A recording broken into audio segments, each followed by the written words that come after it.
Haleluya. Puji Tuhan, kita diberkati dengan banyak ranah pujian. Hidup di zaman sekarang ini, Bapak dan Saudara, sangat banyak pujian yang memuliakan nama Tuhan. Kita angkatan yang berbahagia karena kita bisa bebas memuliakan Tuhan. Amin. Mari dengan penuh sukacita kita berdoa. Haleluya. Terima kasih Tuhan, Kau peliharakan kehidupan kami untuk kami terus menjadi pemuji-Mu dalam setiap keadaan situasi yang Kau layakkan kami mengalaminya.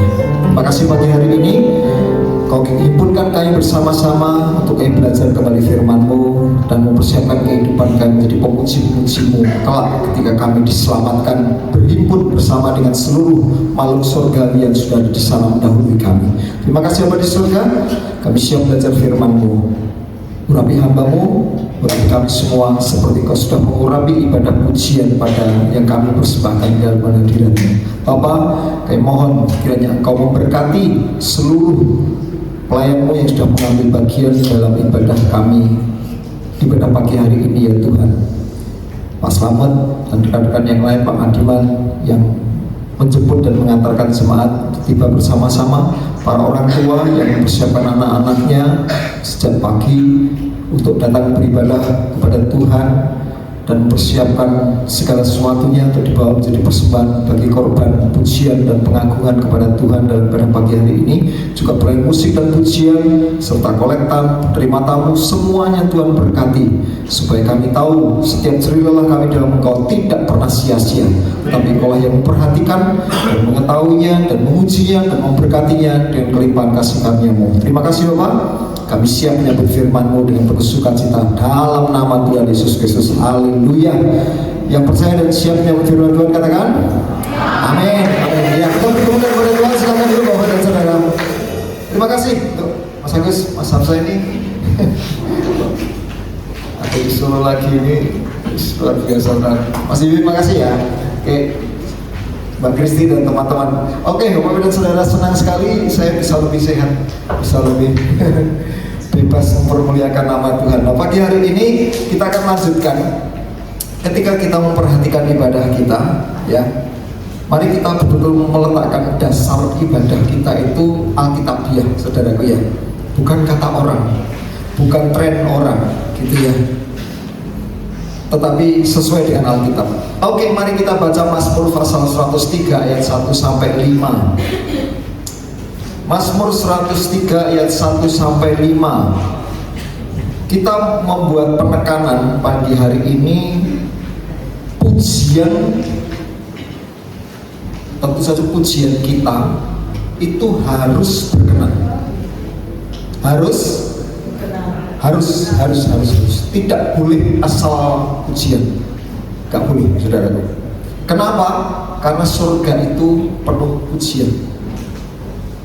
Nanti kita akan coba mengkomparasi sedikit. Ayo, dari Daud, Mazmur 103. Sudah ketemu tak? Ayat 1 sampai 5. Oke, kita baca. Pujilah Tuhan hai jiwaku, pujilah namanya yang kudus hai segenap batinku. Pujilah Tuhan hai jiwaku dan janganlah lupakan segala kebaikan. Dia yang mengampuni segala kesalahanmu, yang menyembuhkan segala penyakitmu. Haleluya. Dia yang menebus hidupmu dari lubang kubur, yang memahkotai engkau dengan kasih setia dan rahmat. Dia yang memuaskan hasratmu dengan kebaikan, sehingga masa mudamu menjadi baru seperti pada burung raja wali. Yang percaya katakan amin. Yang mengalami katakan amin. Jangan cuma amin, saudaraku. Haleluya, gitu. Amin. Mari kita beri kemuliaan kepada Tuhan karena Dia sudah membukti firman-Nya itu digenapi dalam kehidupan kita masing-masing. Amin. Nah, mari kita bersama-sama memperhatikan dan semakin memahami. Ketika Tuhan itu hadir sesuai dengan janji dan firman-Nya, di mana 2-3 orang berkumpul dalam namaku, aku hadir di tengah-tengah mereka. Artinya Tuhan itu di antara banyak kepentingan kelompok, Tuhan itu hadir dalam ibadah dan memperhatikan ibadah, maka kita pun harus hati-hati dan cermat memperhatikan kehadiran Tuhan itu. Dan ketika kita mulai belajar bahwa Tuhan hadir bertahta di atas pujian, maka yang penting banget kita harus cermati adalah kualitas pujian kita. Ketika kita tahu Tuhan hadir dalam ibadah kita, seperti kitab Ibrani menuliskannya, saudaraku, ketika kita menerima kerajaan yang tidak tergoncangkan, marilah kita kemudian beribadah kepada Tuhan itu dengan takut dan gentar, dengan cara yang berkenan. Ayo perhatikan kualitas ibadah kita dan kualitas pujian kita. Kenapa? Karena ternyata di surga itu, Bapak Ibu dan Saudara, nanti kita akan buktikan beberapa ayat-ayatnya.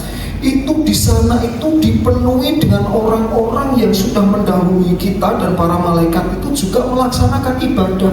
Dan ibadah itu yang utama adalah pujian.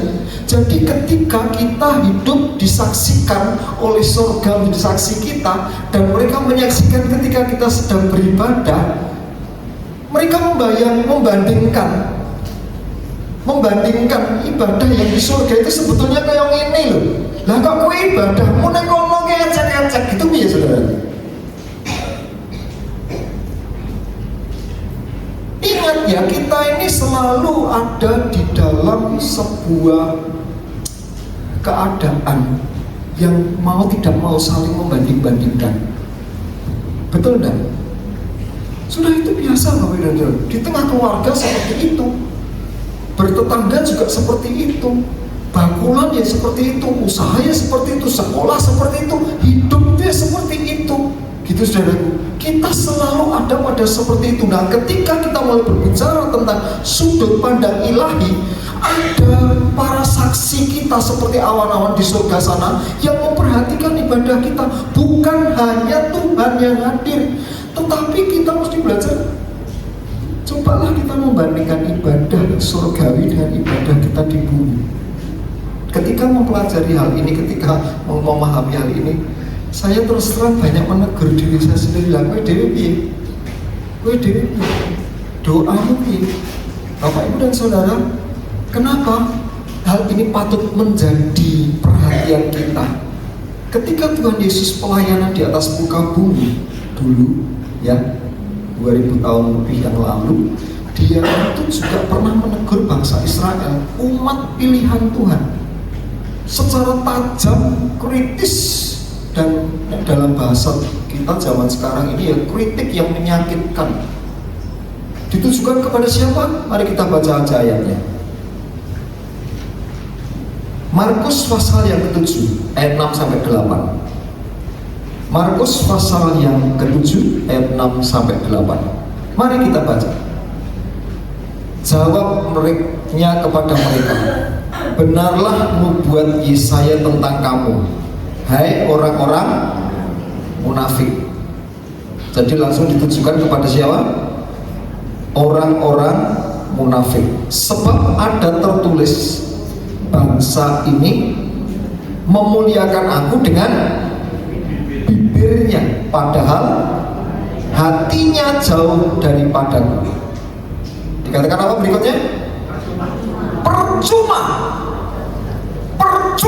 mereka beribadah kepadaku, sedangkan ajaran yang mereka ajarkan ialah perintah manusia.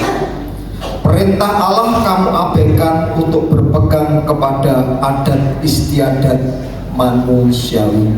Kita buat telaah sedikit dengan memperhatikan era di zaman Tuhan Yesus mengungkapkan ayat ini, mengungkapkan fakta ini.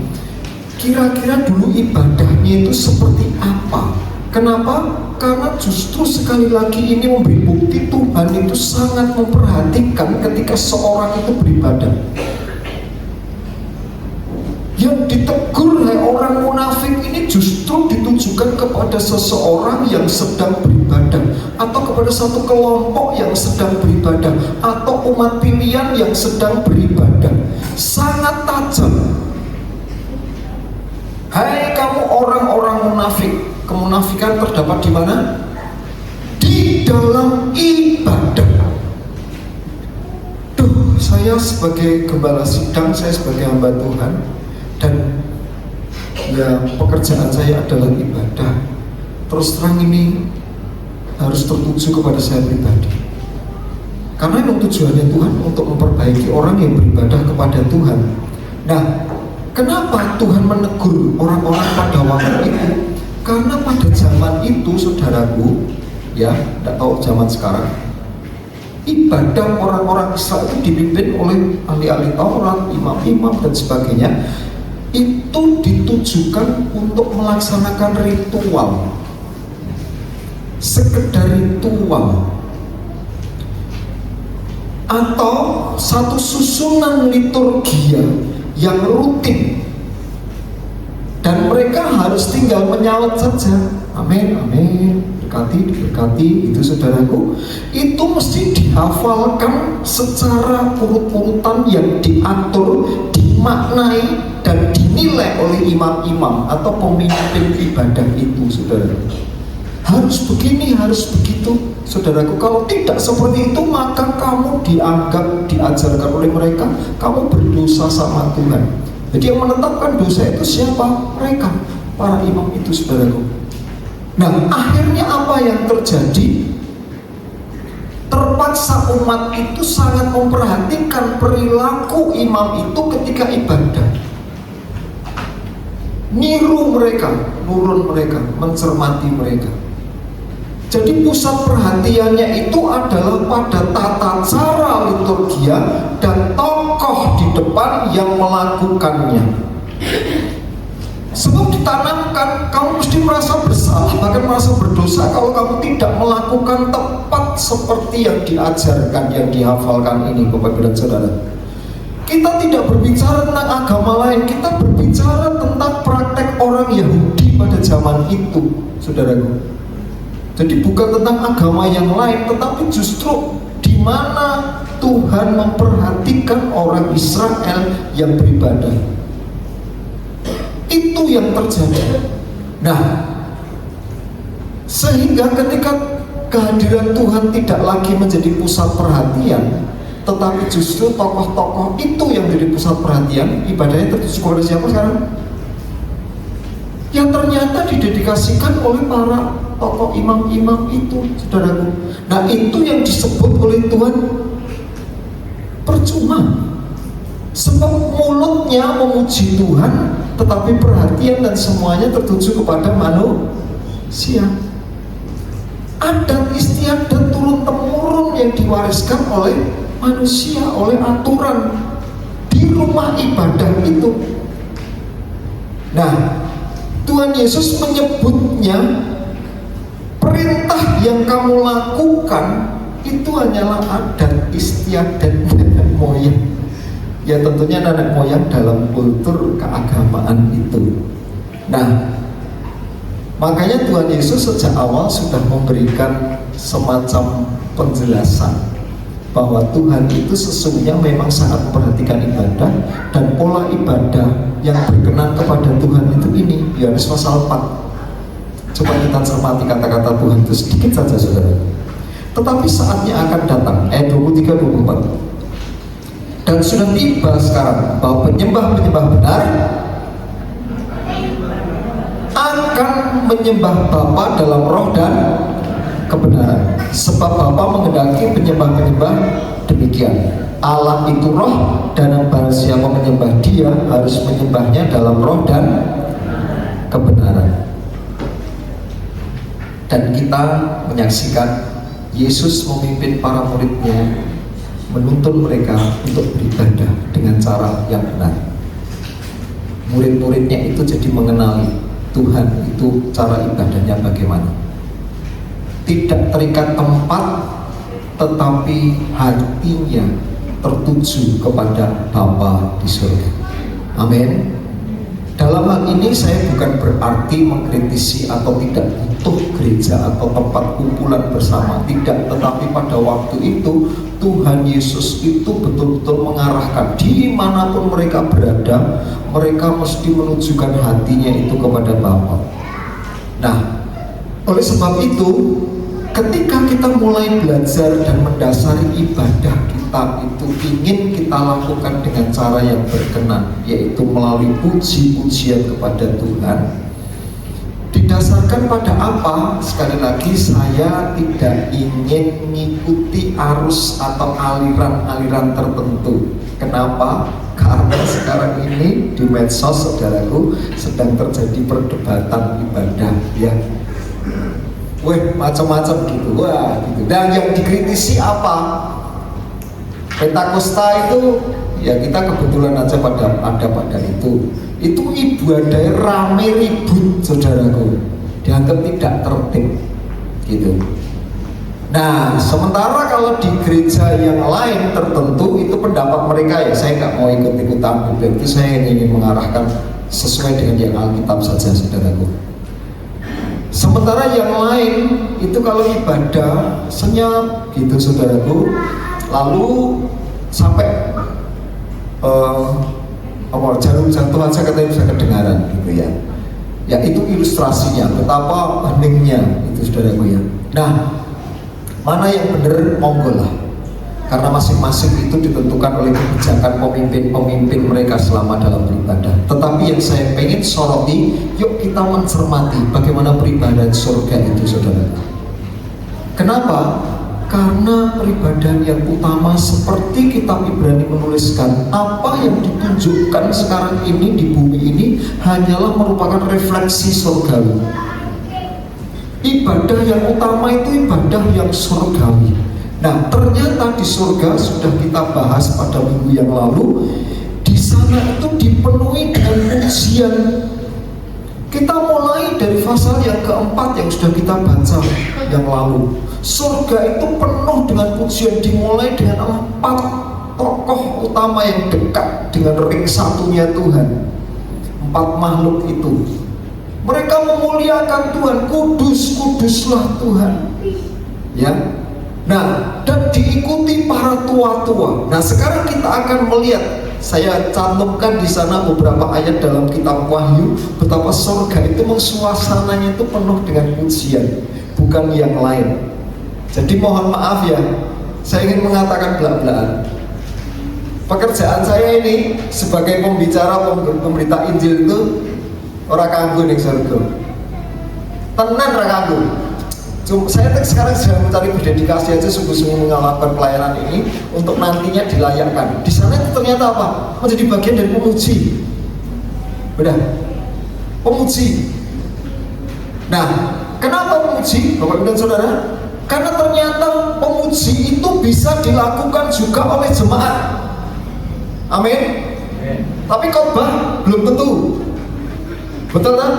Tetapi memuji itu adalah potensi kita semuanya. Dari kerongkongan bayi-bayi Tuhan sudah meletakkan dasar. Tidak ada satupun yang bisa beralasan tidak bisa memuji. Saya pernah menyaksikan hadir di satu persekutuan disabilitas. Orang bisu itu punya kerinduan memuji dengan kemampuan mereka. Dan saya sudah menyaksikan bagaimana mujizat bisa terjadi ketika tiba-tiba Tuhan buka mulut seseorang ketika sedang memuji dan dia bisa melafalkan. Loh, kaget dewe, saudaraku. Itu betul-betul bisa terjadi seperti itu. Kenapa? Karena Alkitab kita mengatakan, biarlah yang bernafas memuji Tuhan. Amin. Setiap makhluk hidup harus bisa memuji Tuhan. Saya ngelilo-lilo burung kenari, saya bilang, yuk berkicau ya, muji Tuhan ya, wes. Karena kamu diciptakan dengan suara yang indah, burung kenari, yuk permuliakan Tuhan dengan. Aku ngomong sama dia, saudaraku. Ya, apakah dia ngerti orang mudeng ya? Cuma saya menghargai dia ciptaan Tuhan, memperindah kasanah dunia di muka bumi ini. Oke, mari kita baca, perhatikan salah satunya sebagai bukti saja. Wahyu pasal yang ke-5, kita baca ya. Wahyu pasal yang ke-5. Nanti kan kalau dibaca ayatnya, saudara tidak melihat fakta yang sesungguhnya. Inilah surga yang dilihat oleh Yohanes, yang ditunjukkan oleh Yohanes. Wahyu pasal yang kelima mulai ayat 9. Dan mereka menyanyikan suatu nyanyian baru, katanya, engkau layak menerima gulungan kitab itu dan membuka meterai-meterainya, karena engkau telah disembelih dan dengan darahmu engkau telah membeli mereka bagi Allah dari tiap-tiap suku dan bahasa dan kaum dan bangsa. Dan engkau telah membuat mereka menjadi suatu kerajaan dan jadi imam bagi Allah kita, dan mereka akan memerintah sebagai raja di bumi. Maka aku melihat dan mendengar suara banyak malaikat sekeliling tahta, makhluk-makhluk dan tua-tua itu jumlah mereka berlaksa-laksa dan beribu laksa.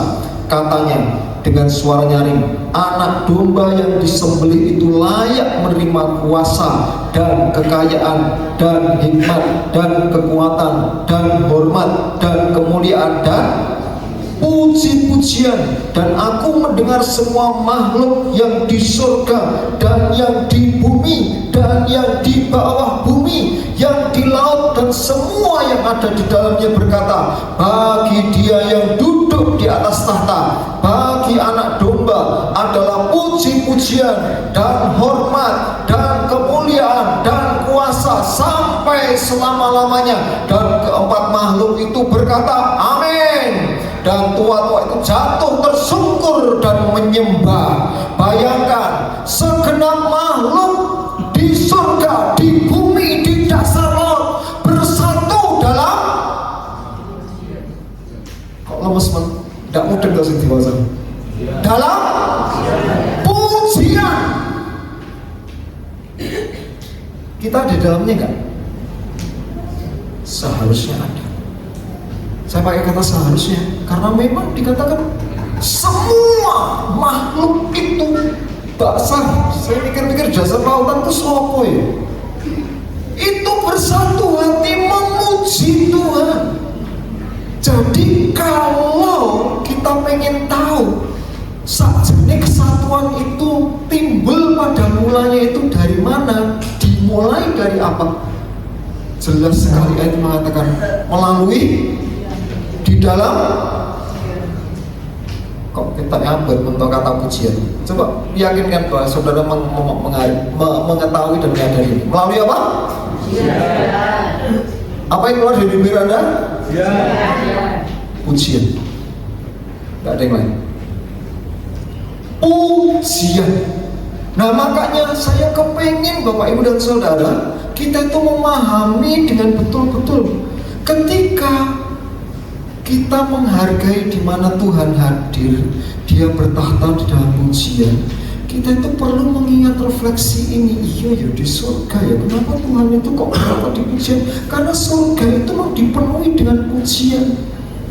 Nah kalau kita ingin mencermati kehidupan kita untuk berkenan kepada Tuhan, ya pujian. Nah ayat-ayat ini menunjukkan kepada kita satu fakta yang ditulis oleh penulis Ibrani dalam peribadahan.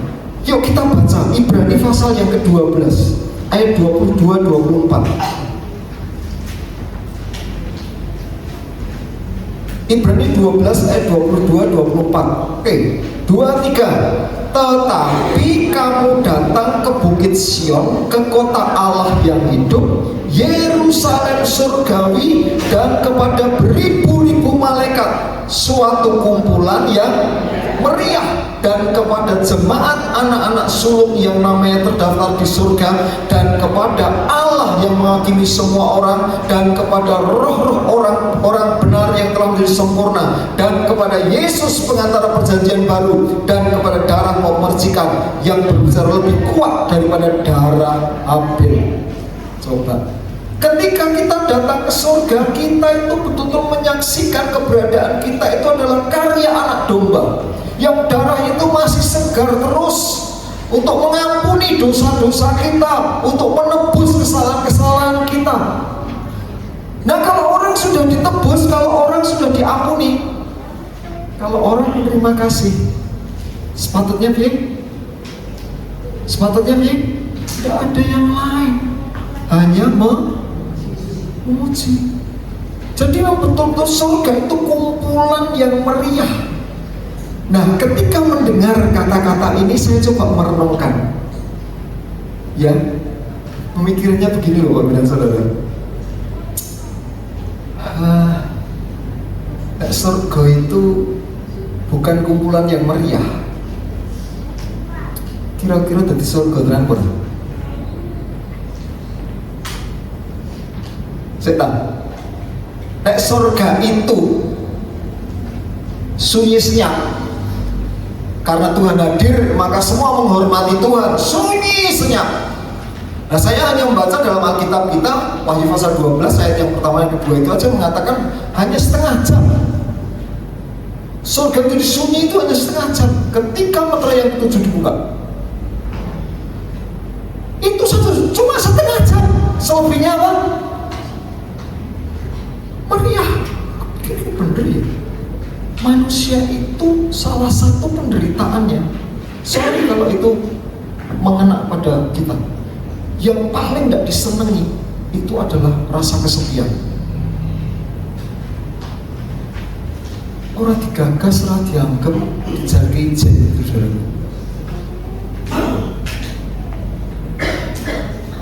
Dia bisa hadir dimanapun yang ramai, tapi kok kayak orang musim gagal.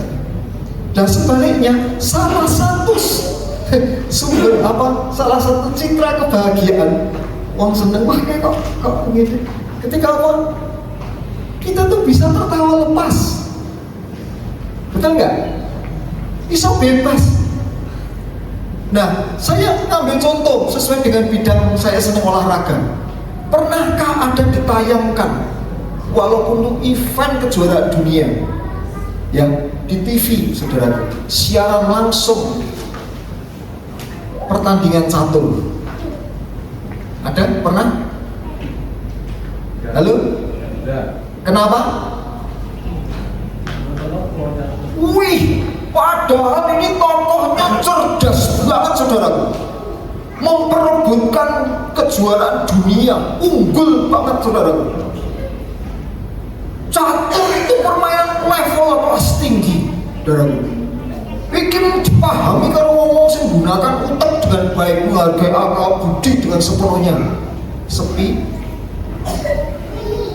Jangankan ditayangkan langsung, pernahkah investasi catur dipungut bayaran untuk nonton?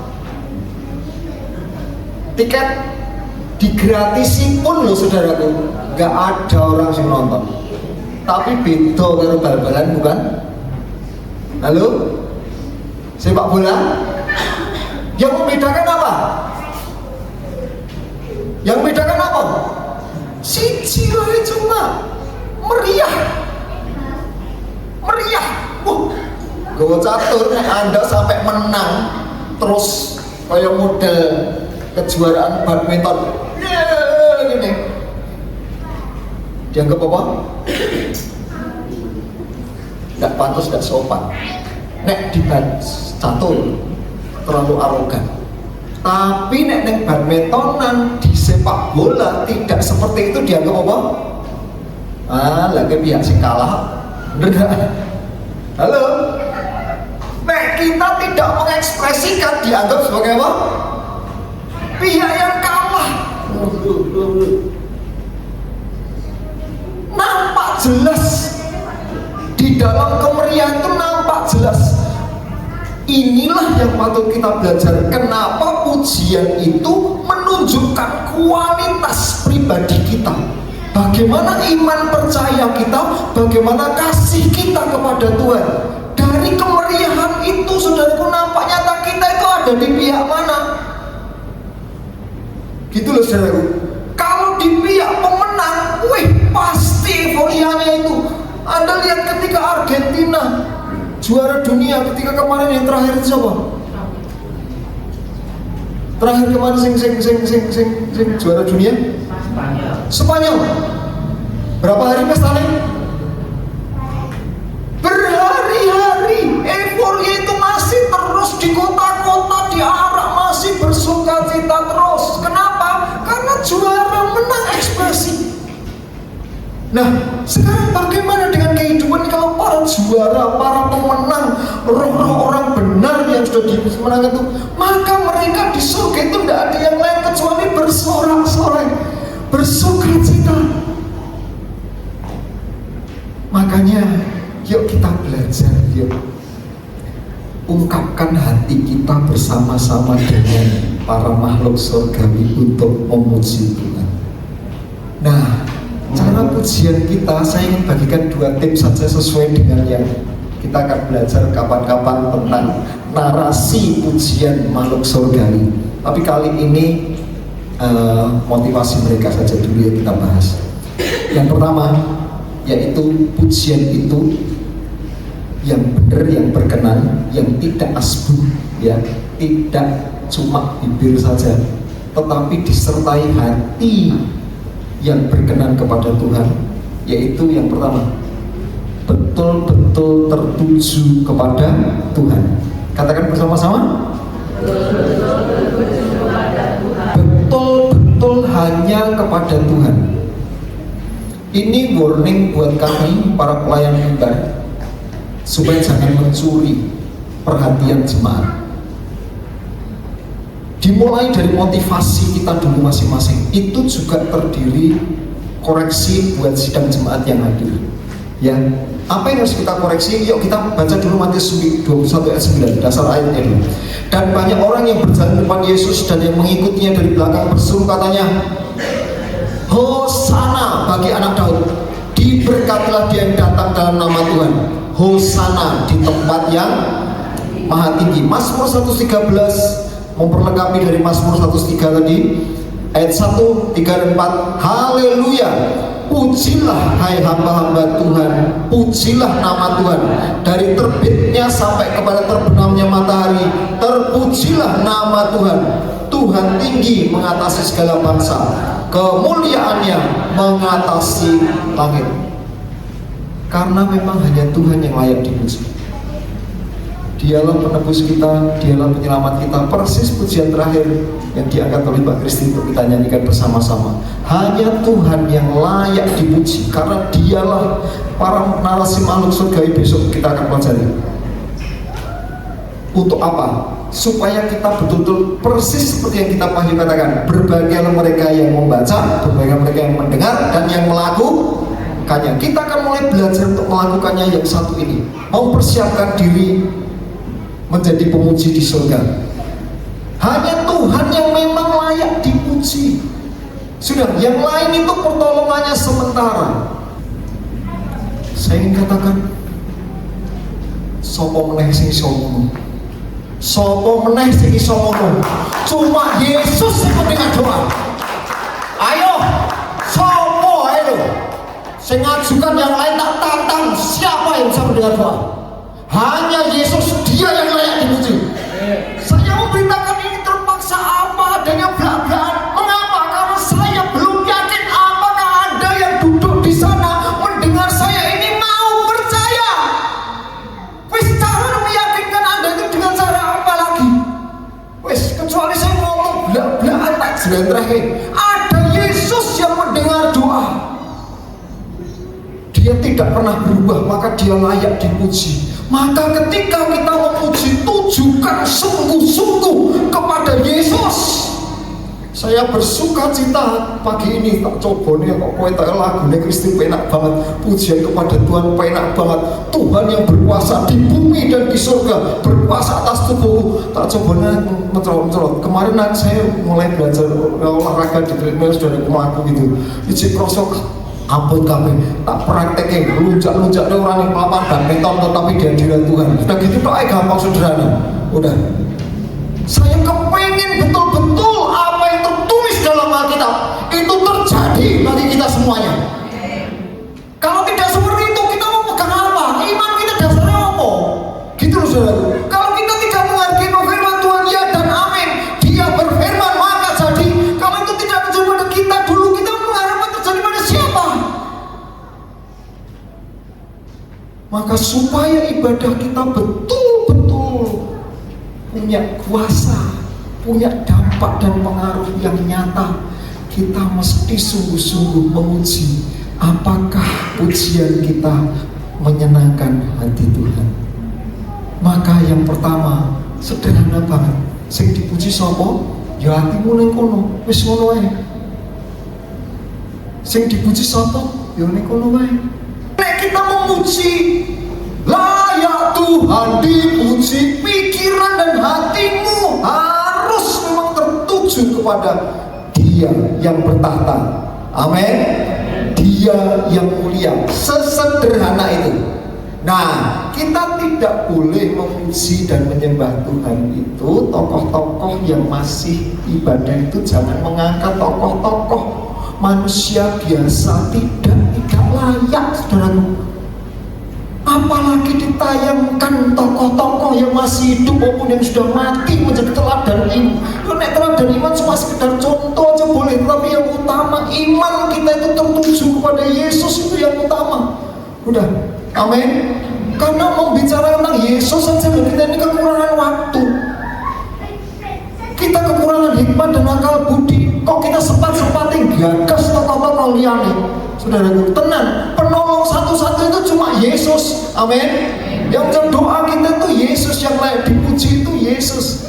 Nah, hal ini tolong menjadi satu koreksi ketika worship leader, pemain musik, saya pendeta, kita itu kadang-kadang tergoda untuk mengambil sedikit kemuliaan.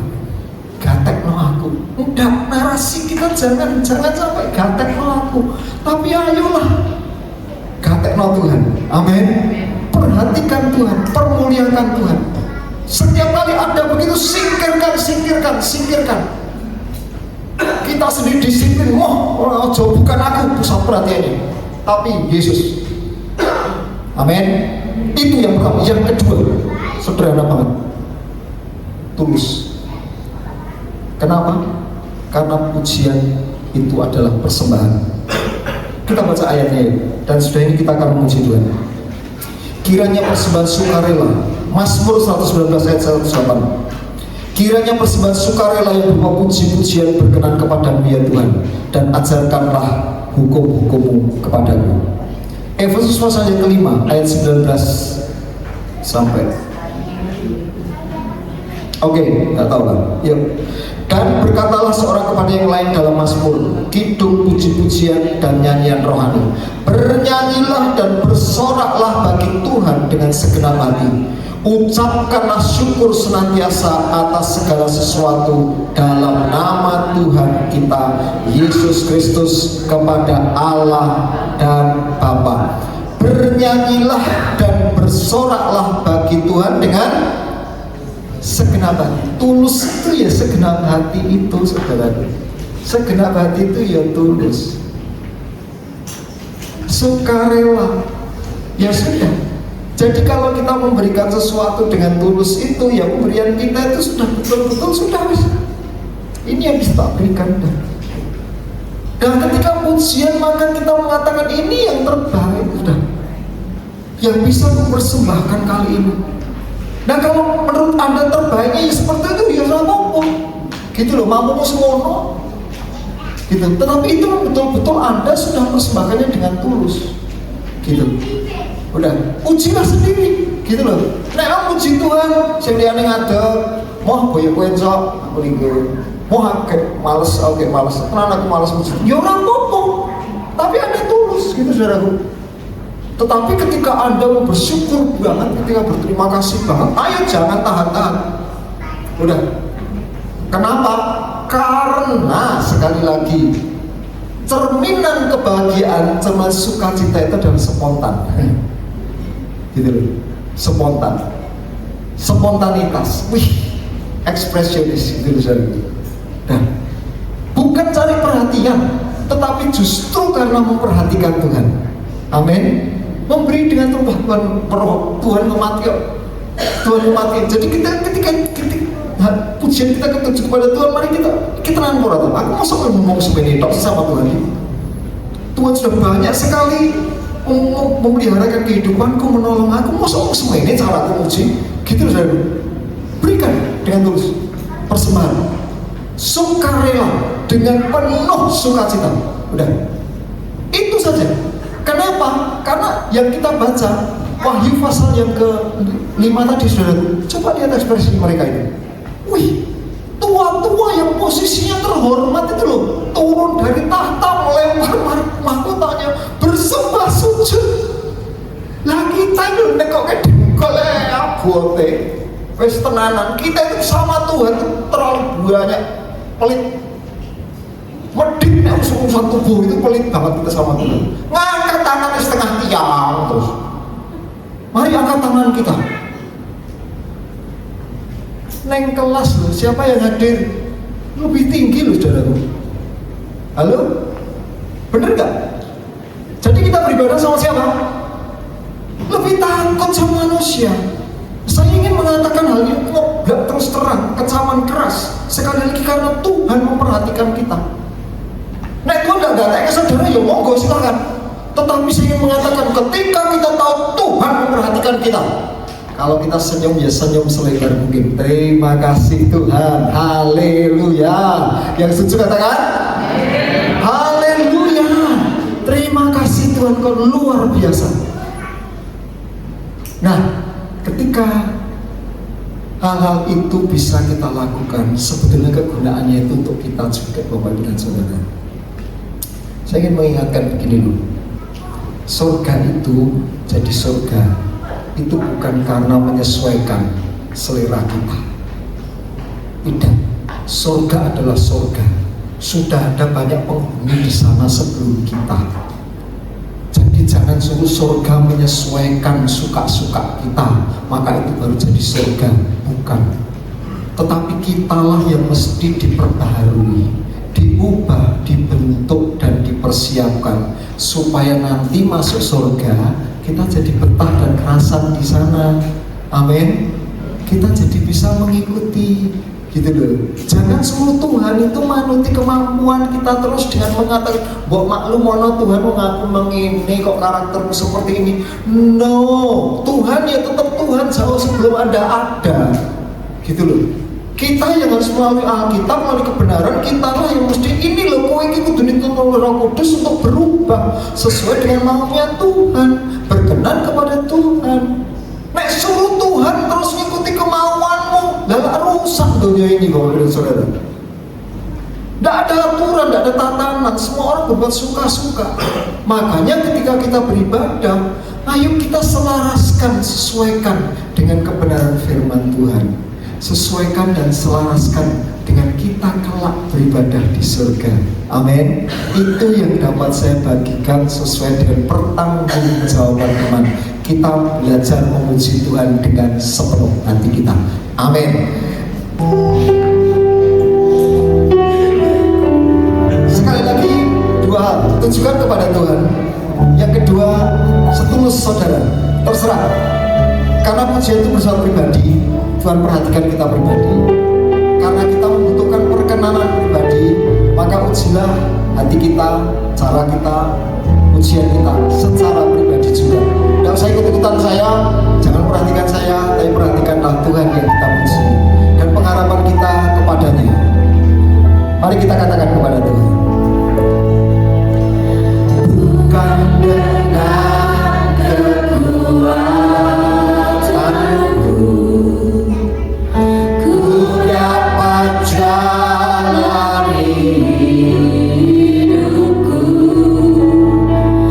Tanpa Tuhan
Yesus Tuhan, pertolonganku datang darimu, peganglah tanganku, jangan lepaskan.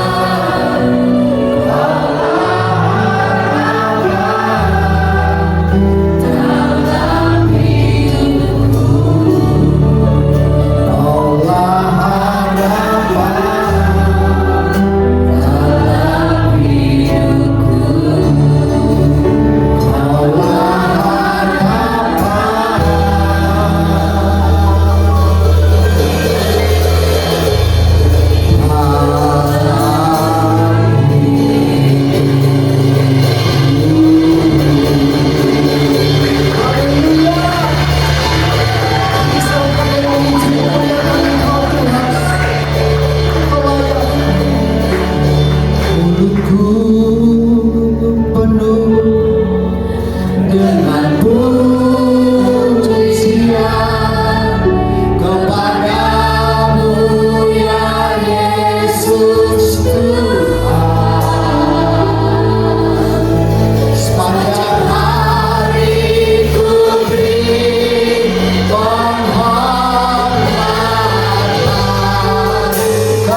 pujian kita secara pribadi, spontan, bebas.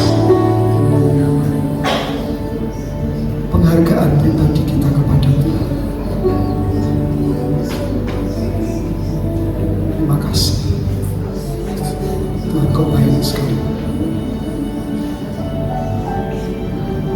Bulan ini Kau membuat aku bersuka cita.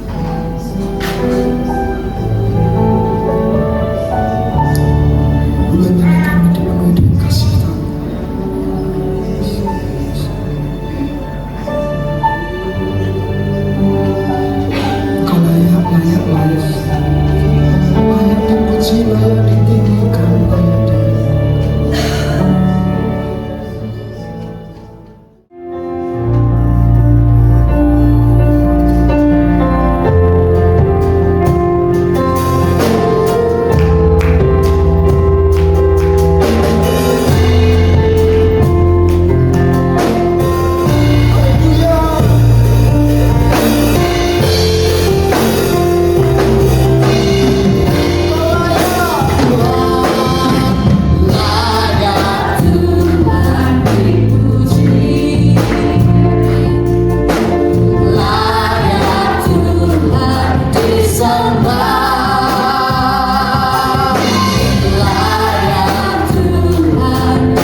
kemuliaan dan kuasa bagi Bapa yang kekal, dan segala bangsa ciptaan semesta sujud di hadapanmu. Surga bumi nyatakan kemuliaan-Mu, dan setiap lutut berteduh menyembah Kau Tuhan kami tinggikan. Kerajaan-Mu kekal selamanya, Allah yang kekal.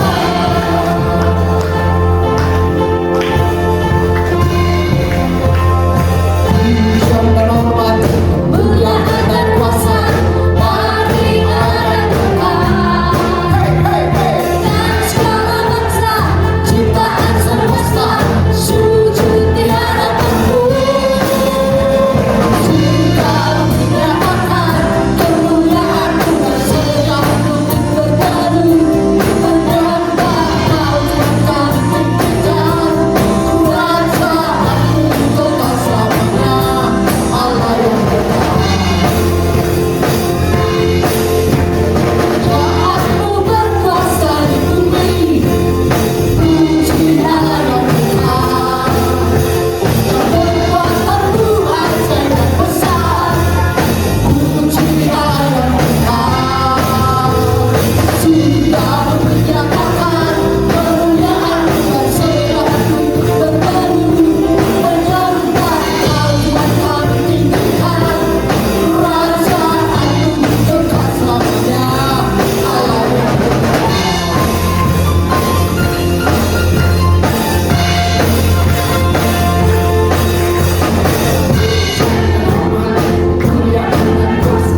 bagi Allah yang kekal. Dan segala bangsa ciptaan semesta sujud di hadapan-Mu. Surga menyatakan kemuliaan-Mu, dan setiap lutut berteduh menyembah Kau Tuhan kami tinggikan. Kerajaan-Mu kekal selamanya, Allah yang Jahat-Mu berkuasa di bumi, puji Allah yang kekal. Dan kekuatan-Mu ajaib dan besar, puji Allah yang kekal.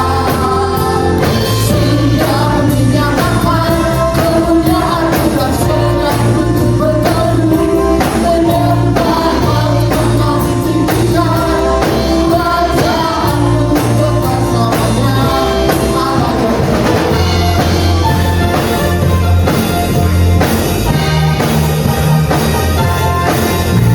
Kerajaan-Mu berkuasa di bumi, puji Allah yang kekal. Kekuatan-Mu ajaib dan besar, puji Allah yang kekal. Sudah menyatakan kemuliaan-Mu, dan setiap lutut berteduh menyembah Kau Tuhan kami tinggikan. Kerajaan-Mu kekal selamanya, Allah yang